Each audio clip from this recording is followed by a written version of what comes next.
Provocação Histórica. Olá, olá, olê, olê, olê, olá. Está começando mais um Provocação Histórica ao vivo nos canais do Instituto Conhecimento Liberta, em todas as plataformas pós-pandêmicas surreais de um mundo invariavelmente cheio de guerras.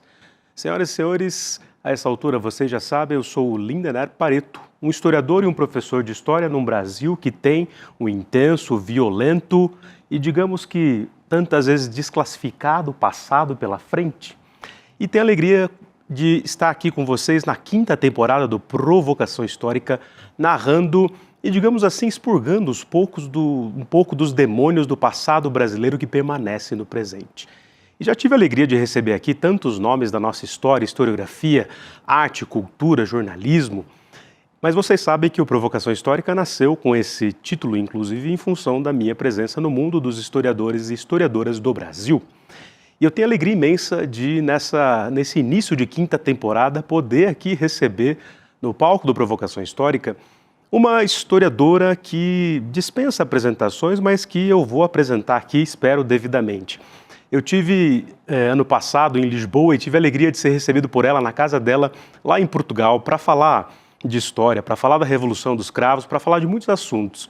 Mas hoje ela está aqui no estúdio do Provocação Histórica no ICL, ela que é pioneira historiadora do Brasil, estudando Minas Gerais, ela que, entre tantos estudos, tantos livros e clássicos, é, por que não, uma dessas intérpretes impressionantes do Brasil, de uma inteligência aguda, erudição, elegância, simpatia, ela que é Laura de Mello e Souza. Seja muito bem-vinda ao Provocação Histórica.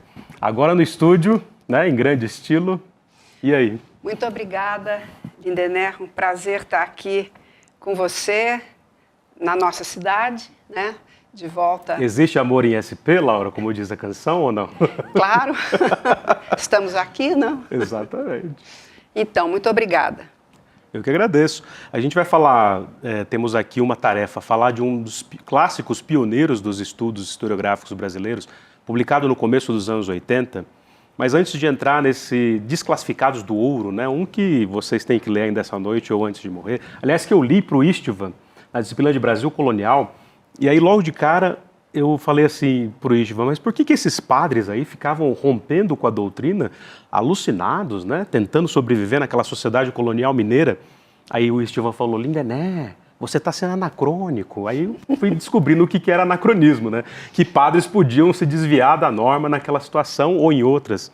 Mas o fato é, o que te leva, ainda pensando ali na escrita da dissertação, que depois vira o livro, as influências do Caio Prado Júnior, do Sérgio Buarque, as suas próprias raízes em Minas Gerais, né? O que te leva a escrever esse livro, digamos assim, naquele momento?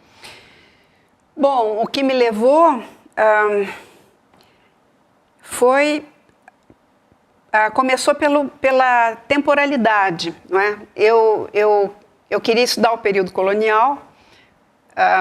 Eu não comecei minha investigação de historiadora no período colonial, eu tinha trabalhado já em um outro projeto, assim, com 21, 22 anos, que envolviam outros assuntos, a época contemporânea, estava interessada no movimento operário, tinha trabalhado na pesquisa de um documentário que marcou época, de uma pessoa que depois veio a ser meu cunhado, mas que naquela época era muito meu amigo, que era o Lauro Escorel, que fez um documentário chamado Libertários, que foi passado assim, amplamente no tempo da ditadura, e ele me chamou para ajudá-lo na pesquisa histórica, e eu fiquei muito entusiasmada pela questão do movimento operário, a greve de 17, São Paulo parou, e eu queria trabalhar com populações despossuídas, exploradas, não é? Que era uma forma da gente se situar diante da ditadura militar e de tudo que estava acontecendo.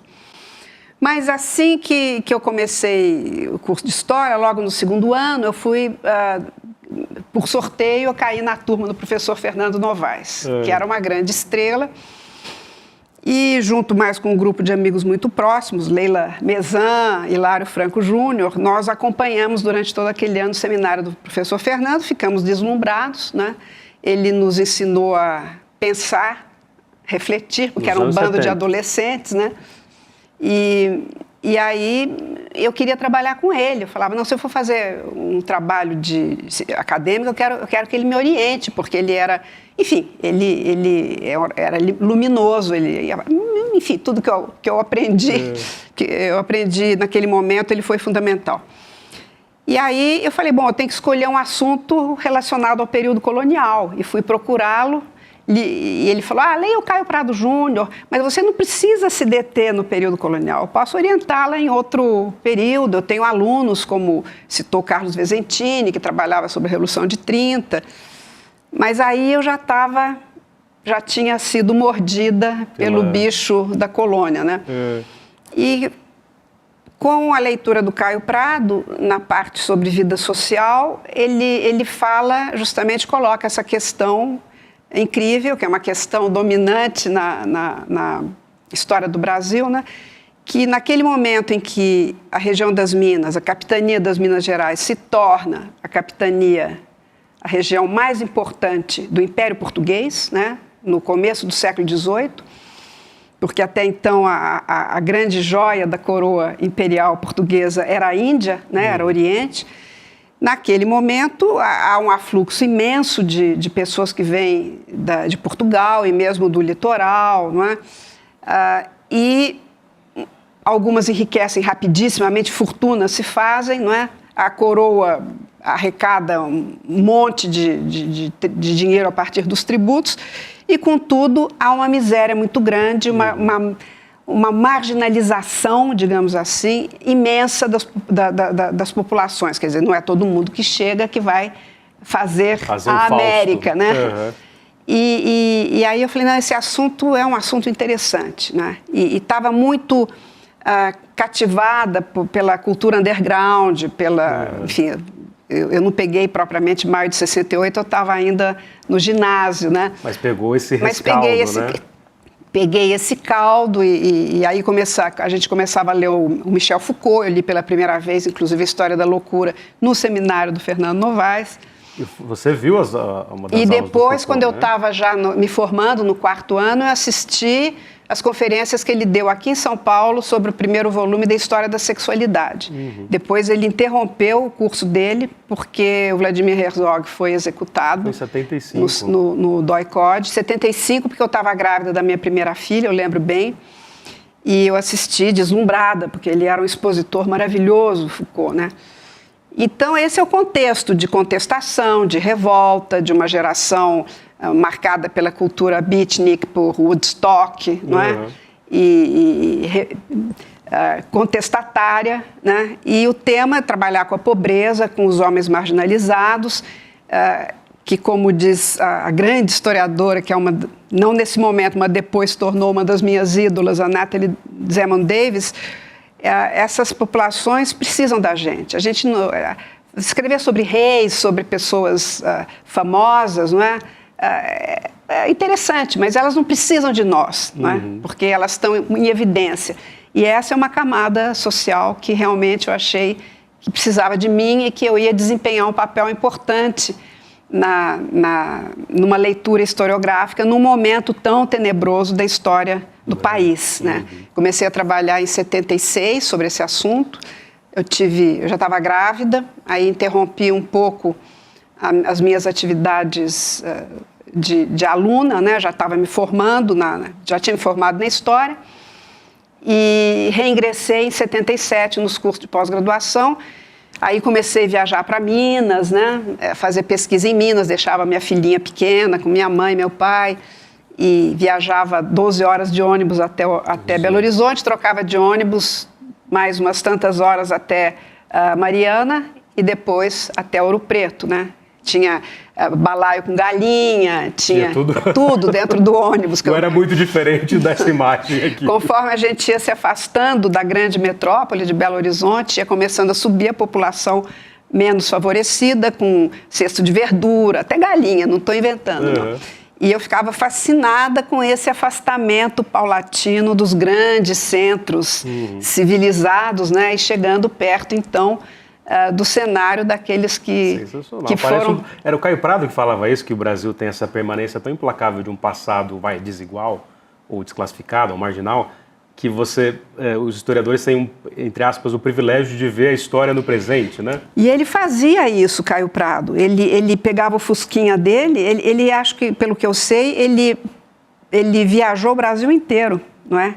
E outro dia, lendo um escrito do meu pai sobre em outras coisas, sobre entrava o Caio Prado na história, ele conta que o Caio Prado uma vez perguntou: eu quero ir para o Nordeste, eu vou guiando meu fusquinha, você não quer vir comigo? Aqui meu pai falou: não, pelo amor de Deus, eu não dou para isso, não aguento, não sei o quê.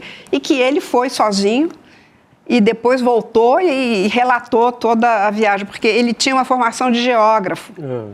E ele participou de um grupo de um grande geógrafo francês que esteve aqui no Brasil, que era o Pierre de Fontaine, e que criou, com os 4 ou 5 alunos que ele tinha, um hábito de passear por São Paulo, dos anos 30, final dos anos 30, imagina. Todo domingo, sábado e domingo, eles saíam para ir no Vale do Tamanduateí, para ir a Tremembé, entende? Para fazer um terreno, como dizem os franceses, trabalho de campo, né?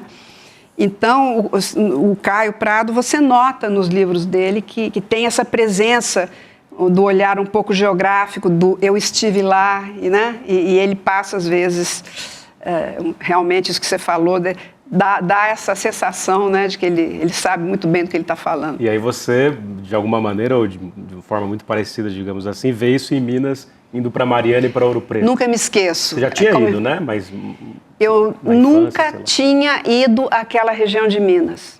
Nunca, mesmo não. Seus pais sendo o seu pai é de Minas? Meu pai é do sul de Minas, mas ele nasceu no Rio, mas ele cresceu no sul de Minas, Santa Rita de Cássia, hoje em dia Cássia. Depois ele foi morar em Poços de Caldas, de onde ele veio com 18 anos para estudar em São Paulo. Então eu tenho parentes até hoje em Poços de Caldas, em Santa Rita de Cássia. Meu padrinho querido, Paulo Melo Carvalho, vivia em Cássia, era fazendeiro. Eu fui algumas férias, passei com ele, inesquecíveis lá. Então eu tinha esse convívio com uma determinada Minas Gerais. Tinha viajado com meus pais por Minas, tínhamos ido até Araguari, até quase Goiás, de automóvel, quando eu era adolescente, para realmente conhecer.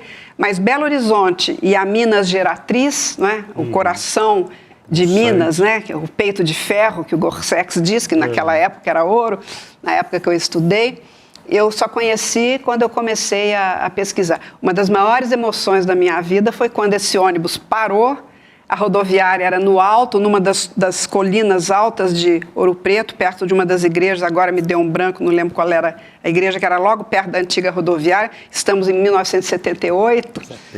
E quando eu desci, olhei Ouro Preto, me deu uma emoção, assim, fiquei com os olhos cheios de lágrimas, né? Falei, que beleza isso aqui, que maravilha.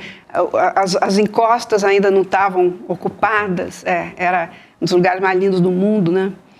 E foi uma emoção, aquela coisa de estar ali, né? Mas eu fiquei mesmo em Mariana. A minha pesquisa, o grosso da pesquisa, eu fiz em Mariana e depois também no Arquivo Público Mineiro, em Belo Horizonte, né? Sensacional. Essas histórias dessa forma, que vocês não vão ouvir em outro lugar, a não ser no Provocação Histórica. Queria pedir aqui para a Voz de Minha Alma colocar, inclusive, na tela, projetar aqui, essa nova edição, que é a 4ª edição, essa? Acho que é a 4ª, Que está aqui, na minha mão, pode fechar aqui. É a 4ª. Que a editora é Ouro Sobre Azul. Ouro Sobre Azul, de 2017, essa última edição, mas o livro é de 1983, né? 82. O livro foi lançado em 1982. O trabalho eu redigi ao longo do primeiro semestre de 1980, quando eu já estava grávida da minha segunda filha. Eu defendi essa dissertação de mestrado, salvo engano, no dia 1º de outubro de 1980, e ela nasceu no dia 9 de novembro de 1980.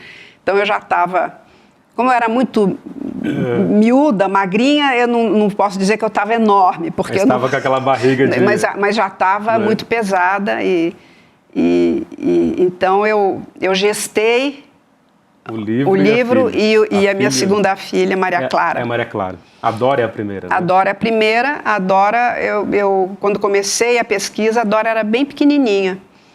E tem sempre aquela piada, né, dos filhos de professor, enfim, que fazem vida acadêmica, que a criança está sentada no chão, rabiscando um papel e fala: o que você está fazendo, minha filha? Estou fazendo minha tese.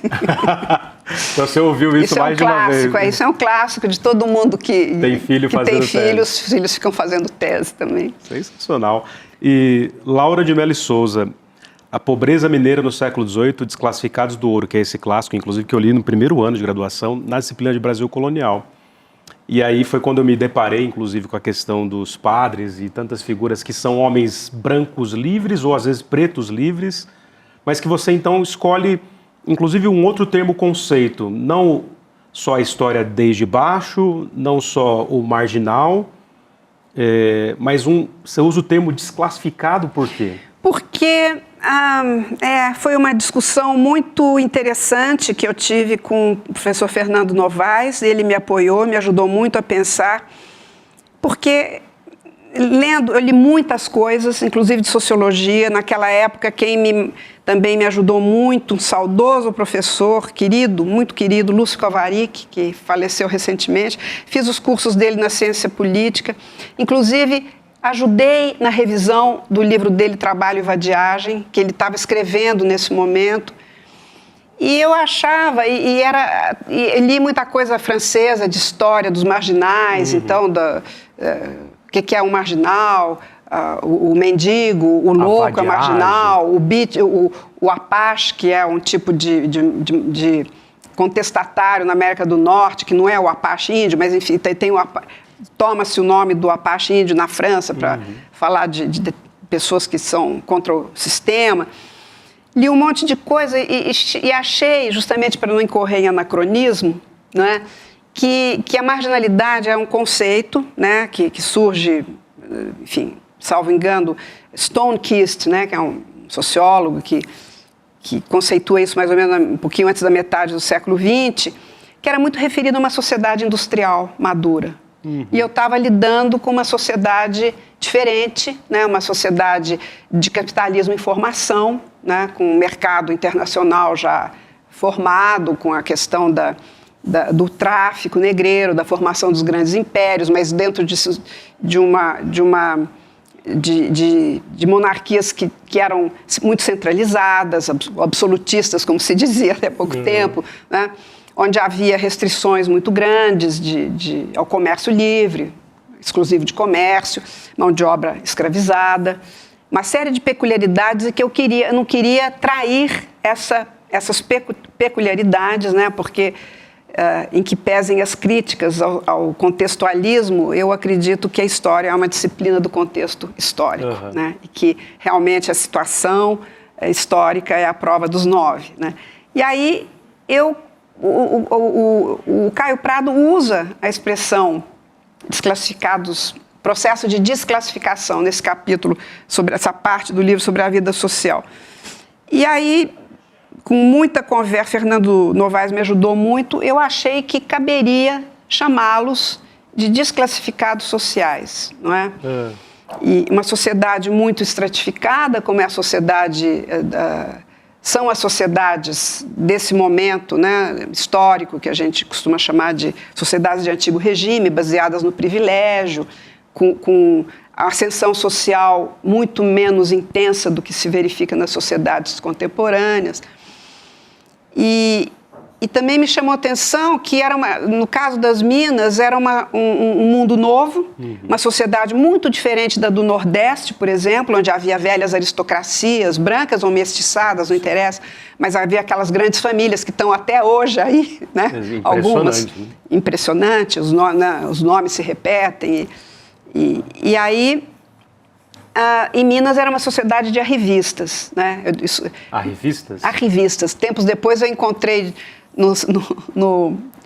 no inventário de um milionário que está na casa de Borba Gato, mas deve estar ainda em Sabará, um sujeito que chegou puxando um burrinho e ficou um grande milionário, chamava Crasto, se não me engano. Castro. Ele teve um alpinismo social brutal. Total. E aí, uma das coisas que eu vi lá foi essa possibilidade, não é, de vencer barreiras sociais com uma rapidez muito maior do que em outros... Isso estava em aberto, mas peronomútil também, né? Claro. E depois, eu não sei se no inventário desse senhor ou se em outro lugar, eu vi uma referência no documento, que aí a pessoa ficou rica e escreveu na porta da casa: quem dinheiro tiver, fará o que quiser. Que isso já é muito familiar, né? Totalmente. Vejamos, acho que ele olhemos em volta. Ele inventou o coach moderno, né? Então, essa sociedade, uma sociedade mais fluida, né? Mas, como você diz, peronomútil, e que, ao mesmo tempo, ela reclassificava pessoas, permitia que pessoas analfabetas, como o trabalho de um ex-orientando meu, Tarcísio Gaspar, sobre um milionário que também era analfabeto. Quando chegou em Minas, ele começou a manipular, a sambarcar o comércio local, né, de abastecimento, enfim, e foi investindo e ficou um milionário, construiu uma grande... uma mansão, inclusive, onde parece que ele abrigava os governadores antes de que se construísse um palácio para os governadores. Esse sujeito, que inclusive parece que saiu de Minas acusado de crime de morte, ele lá se torna um dos homens mais ricos da capitania, não é? Um potentado, como se diz, independente do fato dele ser iletrado, ele é analfabeto, né? E a assinatura dele... Era um rabisco. Às vezes tem uma mãozinha que indica, às vezes tem um garrancho, não é? Uma coisa assim, muito rudimentar. Então, esses são classificados, mas ao mesmo tempo em que esses acumulam uma riqueza extraordinária, há setores que são desclassificados, quer dizer, que incorrem num processo de descensão social, né? E que não encontram razão de ser, né? Estou seguindo muito próximo o texto do Caio Prado, que eu sei quase de cor, é o parágrafo que me inspirou.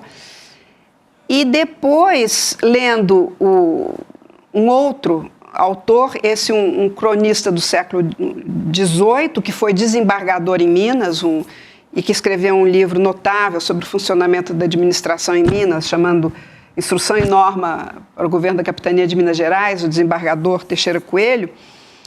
Ele fala, mas lá tem um monte de gente socialmente inútil. E isso é um problema, pessoa que não tem emprego... Usa o termo inútil? Aí que tá, né? Aí que tá. Ele fala, mas essas pessoas que ali são inúteis, que em outros lugares poderiam ser inúteis, ali podem ser úteis. Olha. Não é? E quem me chamou a atenção para esse autor foi Sérgio Buarque de Holanda. Uma vez que eu estive na casa dele, falando sobre o assunto que eu estava trabalhando, imenso historiador, ele falou, eu acho difícil o seu assunto. Difícil porque você não vai ter fonte direta. Mas você está interessada, siga em frente. Ele não foi muito entusiasta, não. Ficou meio cético. Assim. Isso já na fase final dele ali, né? Ele morreu em 82. Ele morreu em 82. Ele é de 1902, morreu em 82. Eu devo ter ido conversar com ele em 78, 77. Ele estava bem ainda. Ele morreu muito rápido, né? Ele ficou doente e morreu logo. Estava muito bem. Depois eu participei de uma entrevista com ele no Museu da Casa Brasileira, que está lá, gravada, com o Dr. Hernani da Silva Bruno, Bolívar Lamounier, estava a professora Teresa Petroni, essas pessoas que eu me lembro. E ele estava muito bem ainda. Ele deu uma entrevista excelente, muito divertida para a gente. Mas voltando ao Teixeira Coelho, aí eu fui ler. E é um trabalho extraordinário. E ali ele me define a minha população. E eu acho que o Fernando Novaes fala na linda orelha que ele fez para esse livro, para essa edição, ele diz que realmente o nervo do livro é a ideia da utilidade dos vadios, né? Que eu tirei, que está escrito no Teixeira Coelho. Né? Eu só soube ler. Sim, você foi lá e... Eu soube ler, depois espero que é uma qualidade historiográfica essencial, né? Você capta vamos dizer assim, é complicado o termo, mas o espírito do tempo ou o contexto necessário que é dado pelo documento. O espírito do tempo mesmo. Aí eu falei, não. Então, numa região muito controlada, tem toda uma discussão no capítulo 3, que é um capítulo, se chama nas redes do poder, se não me engano. Quer que eu olhe aqui? Agora esqueci. Quem sabe faz ao vivo, ou olha no índice, né? Nas redes do poder. Nas redes do poder. É um capítulo que depois me ajudou a fazer um outro livro, do qual eu gosto muito, que chama O Sol e a Sombra. O Sol e a Sombra é filho desse capítulo. Porque aí eu falei, puxa, a administração nas Minas, né, como é que a gente pode ver? Ela é igual, o aparelho administrativo do Império, ele é sempre igual em qualquer lugar? Não é. Não é. Nas Minas é mais fechado. Então tem toda essa discussão. Laura, você vê a administração como muito racional e aquilo era uma desordem. Ou então fala, não, Laura, realmente as câmaras são o sustentáculo do Império nos mais recônditos rincões. As duas coisas, nenhuma delas, né? Mas em Minas, por causa do fato da extração ser aurífera, né? E aquilo é importantíssimo para a economia do século XVIII, porque o ouro de Minas vai parar os soberanos mineiros, né? As moedas vão parar lá os portugueses, quer dizer, vão parar na Índia, no Japão. Não fica só na Inglaterra. Não, circula. Então, é a vaca leiteira, como disse acho que Pedro II, né, de Portugal, que era a vaca leiteira de Portugal, passa a ser o Brasil, e dentro do Brasil é a região mais fácil de se extrair proveito, é Minas, né? Essa explosão demográfica, né? Mas quem são se você fosse nomear aqui, inclusive nessa imagem, né, uma das clássicas, os desclassificados? Então isso envolve homens livres, não só brancos, mas brancos. A maior parte, eu acho que é misturada, né? São carijós, como eles dizem, então já mistura de branco com índio, de índio com negro, muitos escravizados, muitas pessoas de origem africana, escravizados ou já forros. E é muito difícil, porque o Sérgio Buarque de Holanda tinha certa razão. É muito difícil, não existe documentação direta sobre essas pessoas. Eu trabalhei com assentos de prisão e soltura, que naquela época tinham sido reunidos na faculdade, na UFOP, na Universidade Federal de Ouro Preto, que estava começando, e era uma documentação ainda que não estava muito bem sistematizada. Eles me autorizaram a trabalhar, se não me engano foi o Ronald Polito e o Carlos Fico que levaram essa documentação para lá, acharam, e ela ficou depositada lá. Hoje em dia, acho que ela não sei se está lá ou se está no Arquivo Público Mineiro. E aí tinha descrição, barba rala no queixo, uma cicatriz no meio da testa, um dente faltando na frente. Mas a grande maioria era de gente muito despossuída, é o que eu constato, não é? E aí a literatura, quer dizer, as cartas chilenas que falam, tem um olhar muito, hoje em dia, enviesado, que a gente diria, sobre essa população, desqualificando a população. Os governadores, o que eles dizem, que é uma população inútil, não é? E muito empobrecida, porque é um sistema escravista. Então, o trabalho pesado e que, numa economia não escravista, seria minimamente remunerado, não é? É exercido pelos escravizados.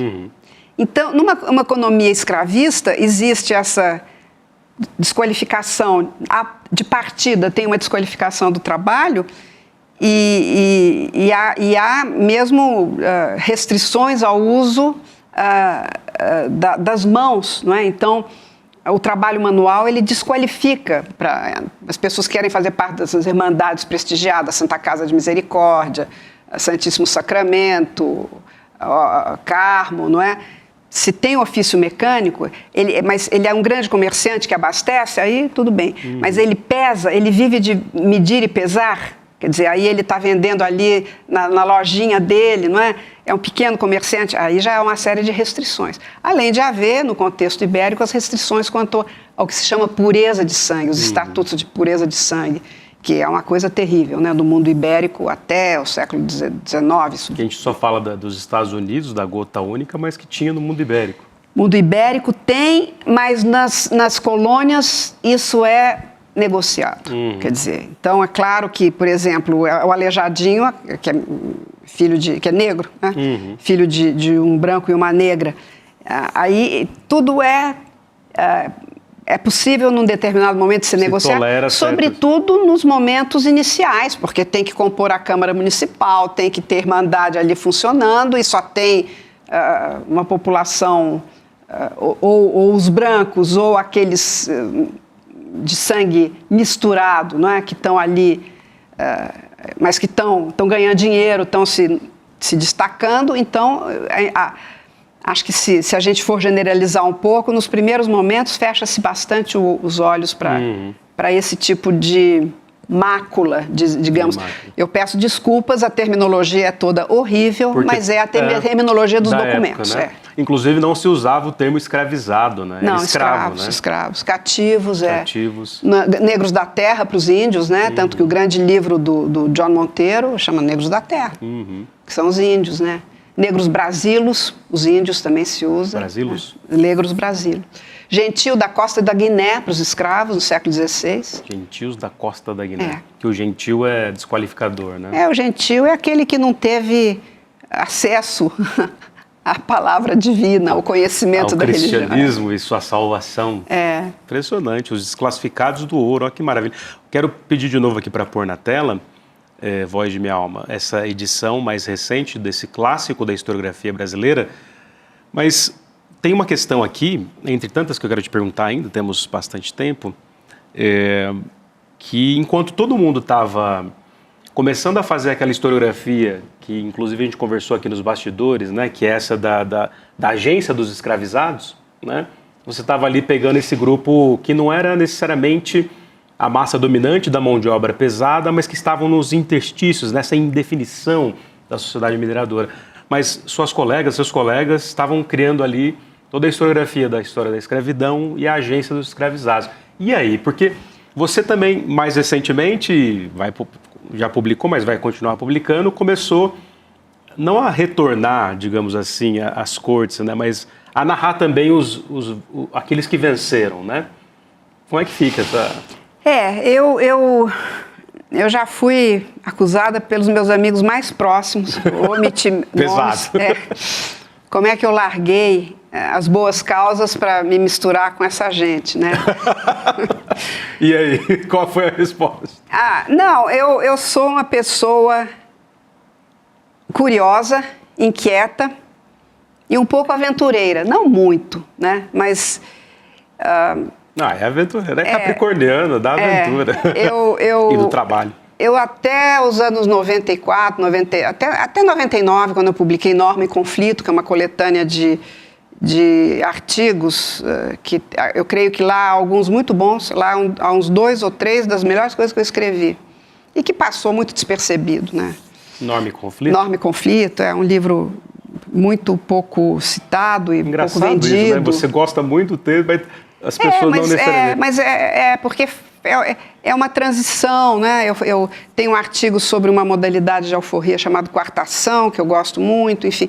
Tem coisas ali que eu gosto, mas até os anos 90 eu me dediquei às populações despossuídas, né? Então, o meu livro, minha tese de doutorado também é uma tomada, quase que ali, é uma tomada de posição em favor dos que são presos e torturados, não é? No final tem histórias extraordinárias, o destino de cada um, que eu traço 5 ou 6 perfis de pessoas que foram presas, torturadas e cujas histórias a gente só tem acesso, infelizmente, porque eles foram fisicamente violentados, né?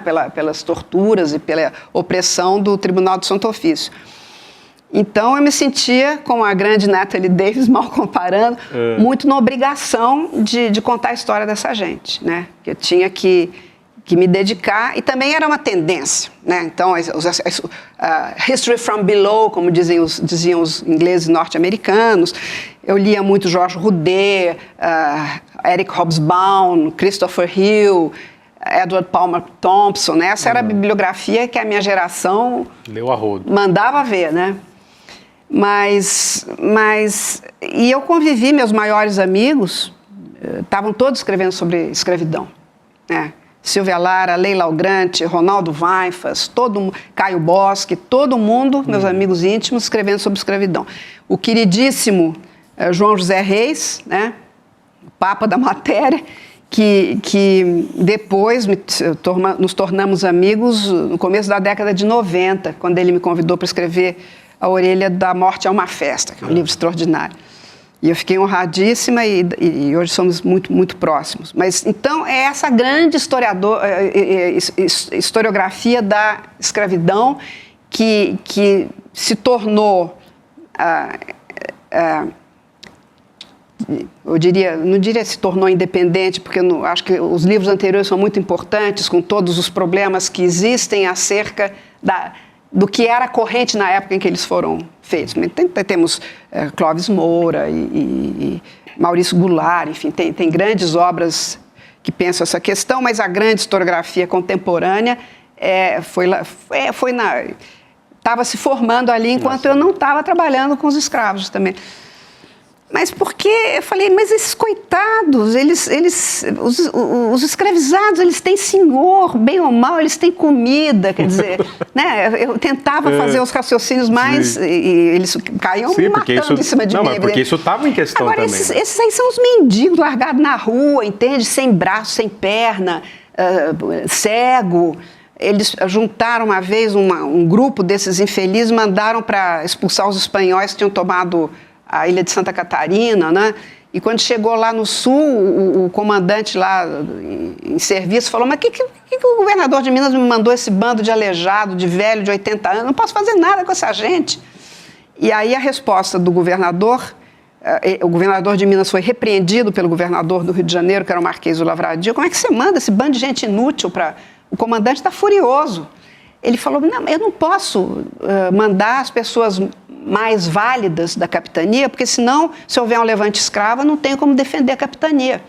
Então, eu mandei esses inúteis porque eles podem, pelo menos, fazer um peso sobre as tropas inimigas.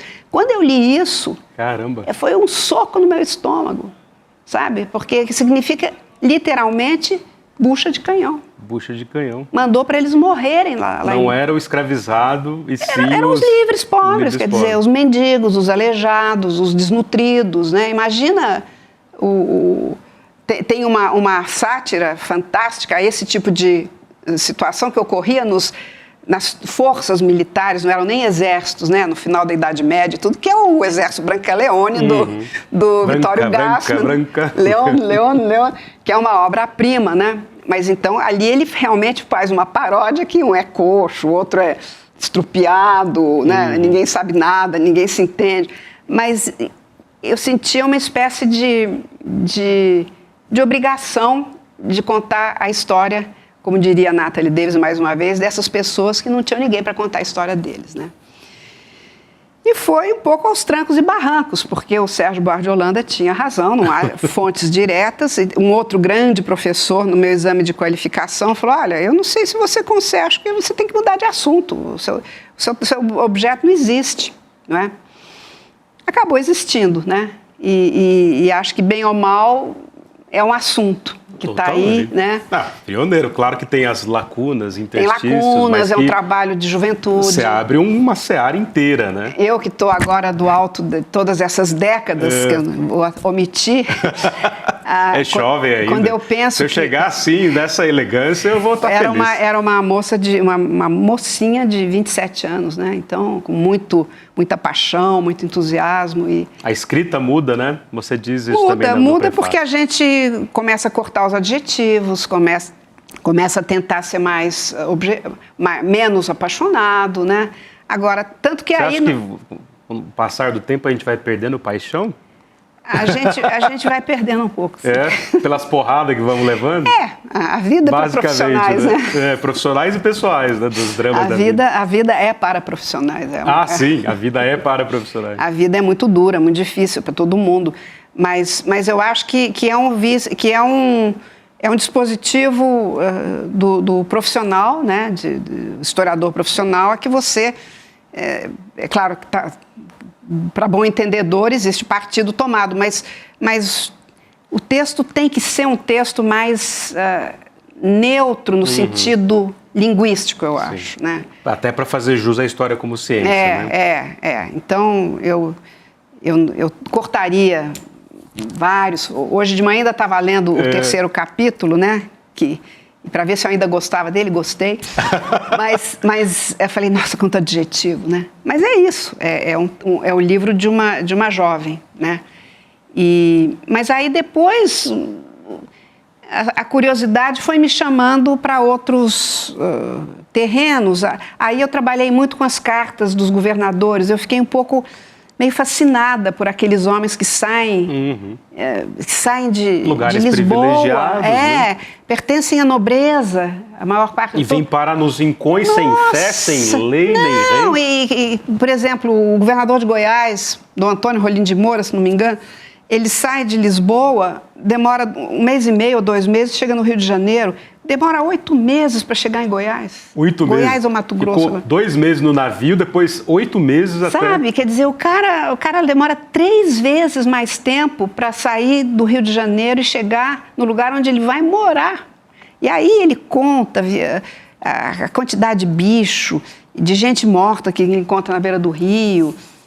E aí isso me fascinou. Aí teve um período em que eu estava muito preocupada, que é quando Fernando Novaes me chamou para organizar o primeiro volume da História da Vida Privada, onde eu escrevo justamente um texto que eu gosto muito, acho que é dos melhores que eu já fiz, que é as formas provisórias de existência, porque como é que você organiza formas de existência com as quais esses colonizadores, com todos os adjetivos negativos que pode haver, né, estão habituados, para eles tentarem ter uma vida minimamente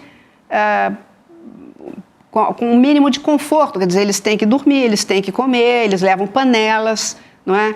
Eles rezam, não é? Eles levam escravos que tocam violino. Quando eu descobri isso, eu falei, gente, que loucura! Eles saem para destruir quilombo e levam uma orquestrinha de 5 escravizados que tocam violino para eles enquanto eles estão comendo. Para você ver a loucura disso. É fascinante. Fascinante. É fascinante, quer dizer...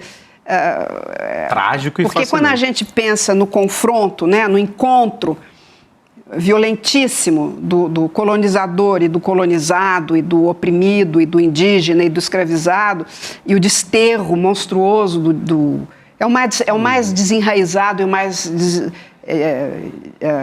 enfim... talvez o mais destroçado de todos, né? É o habitante da África que é arrancado da terra, tem que atravessar o oceano, não é? Morre frequentemente na travessia. A travessia do oceano do Atlântico Sul é menos complicada. Mais complicada é para o norte. Para o norte, pelo que eu não entendo do assunto, mas para as Caraíbas, aquilo é mais longa e mais terrível, né? Então, aquela costa a costa, eles acabam conhecendo bem, mesmo a travessia parece que é menos perigosa. Arquipélago Sul-Atlântico, que é o mote do Alencastre. É, né? Exatamente. Mas aí chega aqui, aí vai ser vendido para o Nordeste, depois vai ser vendido para Minas Gerais, depois ele é um escravo na casa do governador, o governador volta para Lisboa, assim de africanos em Lisboa, desde o século XVI, né? Aí vai para Lisboa, lá ele encontra um grupo que também veio de outras regiões, são todos mais ou menos da mesma região da África, vão fazer um comércio de bolsa de mandinga, que é uma coisa que eu estudei também, né? Vender amuleto. Bolsa de mandinga. Bolsa de mandinga. Então isso é fascinante, que você vê como é que essas pessoas continuam vivendo, continuam comendo, né? Para além da iniquidade da situação, tem toda uma teia de sociabilidade, de sobreviver, esforços para sobreviver, não é, que são feitos. Eu comecei a me interessar por isso. E daí eu passei para o Império, e daí eu passei para o andar de cima, né? Cheguei nesses que hoje me acusam de estar...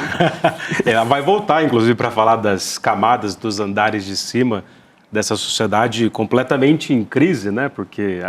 aí é exatamente essa era das revoluções, da qual fala o Hobsbawm, mas também o seu orientador, né, de longa data, o Novaes. Você vai voltar aqui para falar desses novos livros, né? Tá. Quando eu acabar. Laura, antes da gente acabar aqui, tenho uma questão para te fazer. Vou pedir aqui para a Voz de Minha Alma, Vento da Massa, colocar na tela essa matéria da agência pública com o Prêmio Internacional de História, que quando eu fui a Lisboa, você tinha acabado de receber, de se anunciar, que você tinha ganhou. acabado de anunciar. De anunciar. E você foi, no fim do ano passado, receber em Tóquio, né? Em Tóquio. Conta primeiro, parabéns, porque é a única pessoa, inclusive, das Américas a receber o Prêmio Internacional de História, né? Não é só a primeira mulher historiadora, mas a primeira pessoa das Américas, não é isso? É. E aí você foi para Tóquio receber. Como é que foi isso? É um prêmio que foi instituído, é uma associação antiquíssima, uma das associações, ela tem mais de 100 anos, acho que tem 120 anos. Tradicionalíssima. É uma associação internacional de historiadores, né? E meu nome foi indicado pela nossa associação brasileira. Mas o que eu queria dizer é o seguinte, só começaram a atribuir um prêmio, é uma sociedade científica, que se reúne para debater assuntos, fazer colóquios, congressos, né? E desde 1920 e poucos, eu acho, 26, se não me engano. E aí, acho que em 2015 ou 2016, resolveram instituir um prêmio anual, ou não é anual, é quando há reuniões dessa associação. Aí, o primeiro vencedor foi um querido amigo que eu admiro muito, grande historiador, Sérgio Gruzanski.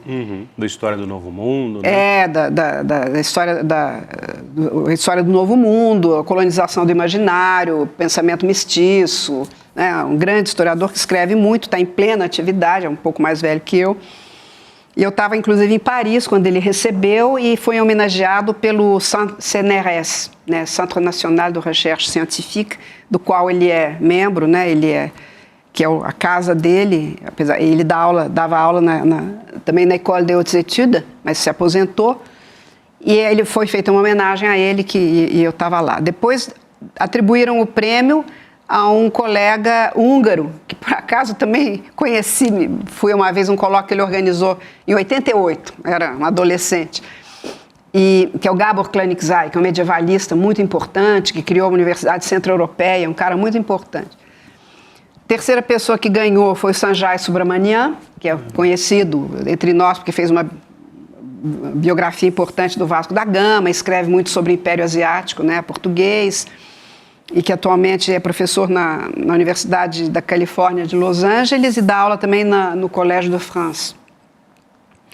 Aí, quando indicaram o meu nome, né, acho que houve um pouco uma justiça de gênero, né, uma mulher, e também uma justiça geográfica. Né, tipo a do Papa Francisco também, né? A América, afinal de contas, tem imensos historiadores nos Estados Unidos, no Canadá, imagina, Geoffrey Parker, Natalie Davis, Stuart Schwartz, no México, né? Enfim, Florescano, enfim, e na Argentina. E aí recebi esse prêmio, fiquei sabendo em janeiro de 2024, levei um grande susto, você pode imaginar. E depois... Ficou emocionada? Eu fiquei aterrada no começo, completamente aterrada. Depois fiquei falando, puxa vida, vou ter que ir no Japão, o Japão é muito longe, né? Eu não gosto muito de andar de avião. Fica meio em pânico. Também, hoje... aquele troço cai, na verdade. A gente fica achando, e nos últimos né? tempos você não faz outra coisa se não cair, até no meio da rua, né? Coisa terrível. Tô de nervoso. Alarmante. Mas essa geringonça voante que, na verdade, tem um potencial para cair. Como dizia o Vinícius de Moraes, parece, é mais, como é que é? É mais pesado que o ar, tem que cair. O motor é a combustão, tem que explodir.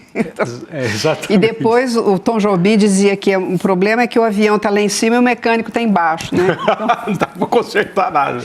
Então é complicado. Mas aí foi uma experiência incrível ter ido ao Japão. Foi em Tóquio. Tóquio, que é uma cidade extraordinária, linda, fascinante, um povo de uma gentileza, de uma cordialidade para uso externo. Não sei se, enfim, sendo estrangeira, talvez seja diferente, mas mergulhei na literatura japonesa e e tive muito a sensação do que é o estranhamento, né? Que é o nome de um ensaio belíssimo do Carlo Ginzburg, que é outro mestre. Porque eu nunca vi nada semelhante na minha vida. Nunca me senti tão diante de algo absolutamente desconhecido. Né? Porque quando a gente vai para Machu Picchu, né? Aquela coisa deslumbrante, mas tem uma parte de nós que está lá. Né? Uhum. Tem uma parte de nós. Nós somos latino-americanos, tem um coração nosso lá. Vai para Chichén Itzá, no México, tem uma parte de nós que está lá. Né? Então, nós somos metade, um terço europeu, um terço populações originárias, um terço africano. Né? Mas, então, para mim foi um impacto também chegar a Salvador, a primeira vez, quando eu estava escrevendo a minha tese de doutorado, e entrar naquele Brasil africano, né? Tá na África. Eu tinha estado em Cuba antes, eu falei, gente, isso aqui é o Caribe. E em Cuba, quando eu estive em Cuba, em 81, eles diziam que o Brasil a Bahia fazia parte do Caribe. E eu falava, o Caribe africano, eu falava, aí que eu entendi, né? Que eu falei, eu estou entendendo porque que a Bahia é o Caribe, né? Mas então a gente se situa. O Japão completamente, totalmente outra coisa. Tem uma série... E tem a barreira da língua, porque eles não falam... não é como você chegar, como eu já cheguei em Budapeste ou em Praga, não é? Ou ir para uma região de língua flamenga, que eu não entendo. Então você vai para Gand ou vai para... Bruges, né? Onde eles só falam flamengo, você fala inglês, né? Você arranha lá. Uhum. No Japão, não adianta falar inglês, quer dizer... Mesmo em Tóquio? Não, nem no aeroporto. Nem no aeroporto de Tóquio. Você foi sozinha? Não, eu fui com meu marido e enfim... E ele foi a Nagasaki, porque ele queria ver o museu da destruição. E Nagasaki, eu fiquei em Tóquio. Ele foi a Nagasaki, e em Nagasaki ele não conseguiu falar inglês, as pessoas não entendiam, não tinha, teve que aí faz aquela coisa dos tradutores, mas ele falava uma coisa, o tradutor que elas mostravam falava. Diferente. Então, é uma metáfora do que é, eu acho, da alteridade mesmo, porque... Eu não estou vendo como defeito, não. Eu estou vendo como feitio, como peculiaridade. Que país extraordinário esse que não precisa falar inglês. Ainda mais hoje em dia, né? Ainda mais eles que foram reconstruídos pelo dinheiro americano. É uma coisa, é um país que tem uma lógica, que tem uma... E quantas outras culturas não há no mundo assim? Quer dizer, eu só estive no Japão, mas se eu for para o Sri Lanka, né? Se eu for para essas regiões que eu sobrevoei pela primeira vez, agora indo ao Japão, né, a Mongólia, eu tenho a impressão que... Para a China, né? Para a China, acho que a China... a China talvez não seja tão voltada para dentro, né, porque parece que o Japão é mesmo muito isolado no Oriente. Geograficamente, tudo. É isolado, é insular e tem uma certa animosidade extremo-oriental contra o Japão, porque... Tem uma história ali que eu não conheço, então não vou cometer barbarismos aqui, mas é uma história de dominação, né? Total. Então foi uma experiência muito, muito bacana, digamos assim, para usar uma gíria, não do seu tempo, do meu. Do meu tempo é da hora, mas o da hora ficou para trás também. Como é que o pessoal fala hoje? Fala aí, vocês são jovens, produção. Que gíria que você fala de bacana, da hora, que vocês estão usando hoje em dia? Ainda é usado da hora aí, tá vendo? Mas então foi isso, esse prêmio foi, claro, eu fiquei muito emocionada, depois de ter passado, depois de ficar aterrada. Irado.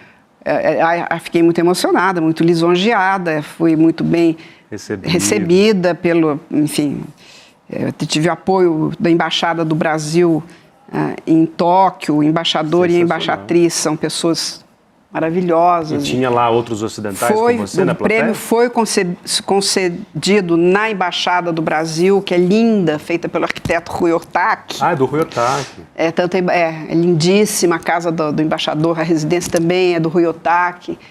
Então, E o Brasil tem essa relação com o Tóquio, né?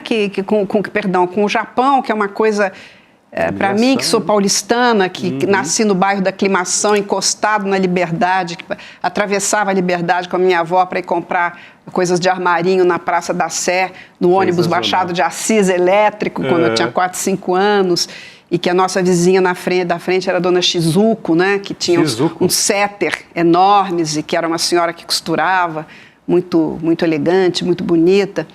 Então, o Japão voltou para mim, esse Japão da minha infância, da aclimação, da liberdade, o Japão das minhas amigas, são filhas ou netas de japoneses, né? Queridas amigas japonesas que eu tenho e que é tão estranho, tão distante e tão próximo ao mesmo tempo, né? Que é muito trabalho de costura da própria história e da sua historiografia. E aí me ajuda a pensar meu objeto, inclusive, né? Para mim foi muito importante como é que a gente é ao mesmo tempo tão distante e tão próximo de vários fenômenos que a gente estuda, né?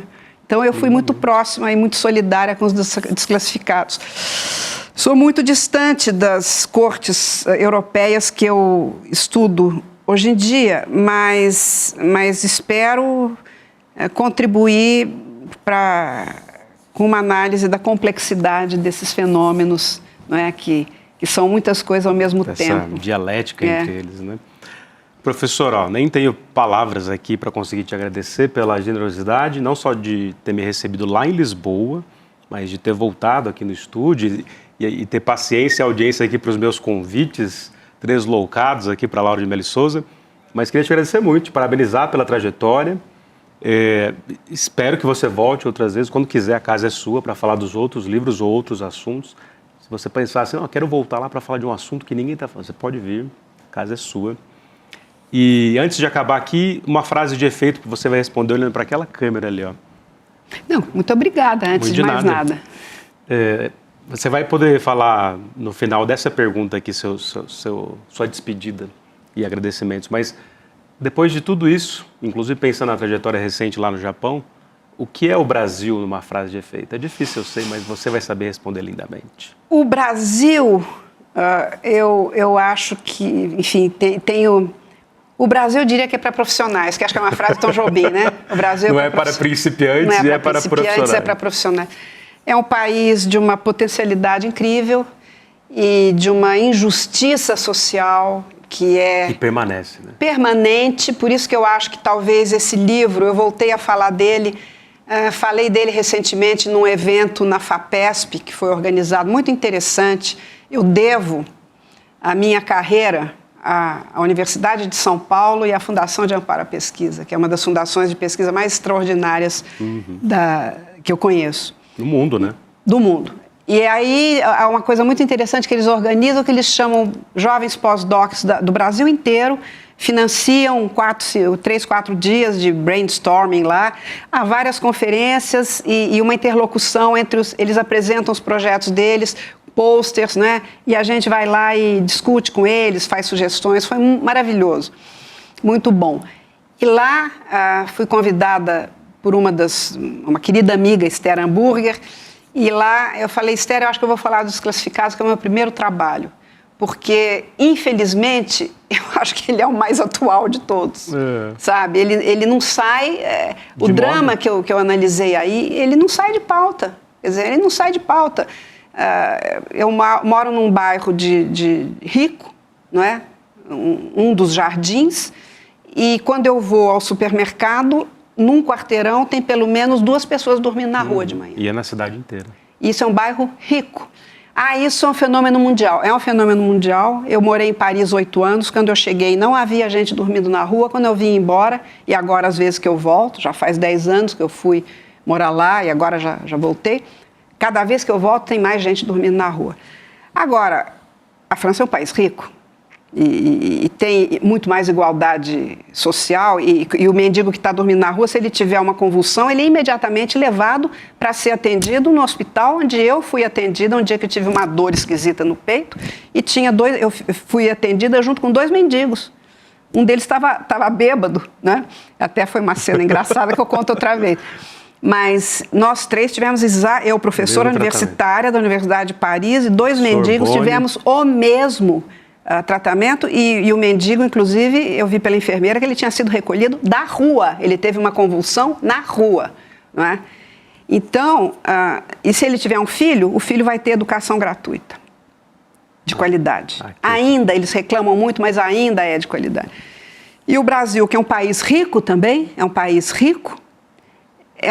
que funciona para ricos, né? Como está virando os Estados Unidos também. É um país rico que funciona para ricos. Se a gente vir aqueles documentários do Michael, que leva todo mundo que está na fila para ser operado, leva todo mundo para Cuba, a gente tem uma visão do que é, né?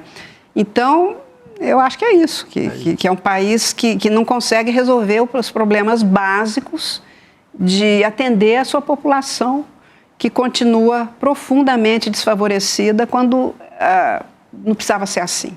Nós não somos um país destituído de recursos. Temos recursos naturais que a gente está gastando, né? Está no talo já. Temos economia pujante, produzimos alimentos, podemos ter uma indústria importante também, já tivemos. Então, é uma coisa... Continua sendo a grande questão. A grande questão... A produção em massa de desclassificados. De desclassificados sociais, quer dizer, então eu falo, cada vez que eu leio, eu falo, agora eu vou olhar esse livro e vou achar que realmente é um livro de juventude, que não tem nada a ver. Não acho. Não é. Infelizmente, não acho. Quer dizer, toda vez que eu leio, eu falo, gente, será que eu chego nessa idade que eu estou e vou chegar à conclusão que a melhor coisa que eu fiz, eu tinha 27 anos, é meio deprimente, né? Ou não, né? Isso mostra que... É meio deprimente, mas é um livro que pôs o dedo numa questão, não é? Que eu acho que está aí. Tendo equívocos, tem, claro, com 27 anos eu devo ter cometido vários equívocos, mas eu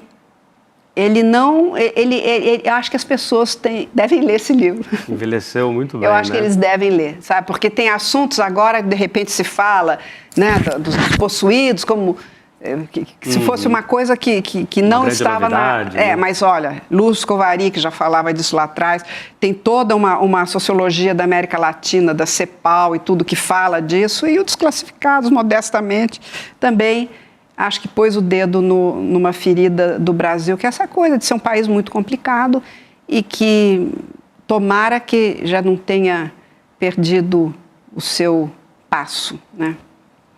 Laura de Melo Souza, isso é aula magna, o resto é conversa. Muito obrigado por ter vindo aqui mais uma vez. Obrigada a você, Lindemar. Despeça-se. Lindener. É tudo parente, é Lindemar, Lindenberg, Lindener. Lindener, imagina errar o seu nome. Despeça-se do seu grande público. Muito obrigada pela atenção e espero ter tratado de assuntos interessantes e que sensibilizem vocês. Beijo no coração. Obrigado, professora. Tchau. Tchau, produção. Tchau, grande público. Até semana que vem. No dia 20 de janeiro de 1971, no auge do terrorismo de Estado durante a ditadura do Brasil, o ex-deputado federal Rubens Paiva foi levado à força da casa dele, no Rio de Janeiro, por um grupo de militares. E ele nunca mais foi visto com vida. O ex-deputado foi torturado e assassinado por um grupo de militares dentro do DOI-CODE. O caso se tornou um dos mais conhecidos e emblemáticos da história do Brasil. Durante muitos anos, os militares se esforçaram para esconder todos os rastros do crime. Além de assassinar o Rubens Paiva, eles também ocultaram o corpo dele. Isso tornou o ex-deputado um desaparecido político. Eu sou Juliana Dalpiva, sou colunista do ICL e estou aqui para convidar você para um encontro especial, onde a gente vai receber 2 filhos do Rubens Paiva, o Marcelo e a Vera Paiva. Nesse encontro, a gente vai esmiuçar e revelar todos os bastidores desse crime que até hoje emociona o Brasil. A gente espera você aqui no ICL no dia 25 de fevereiro, uma terça-feira. O encontro é online e sem replay. Eu te espero lá.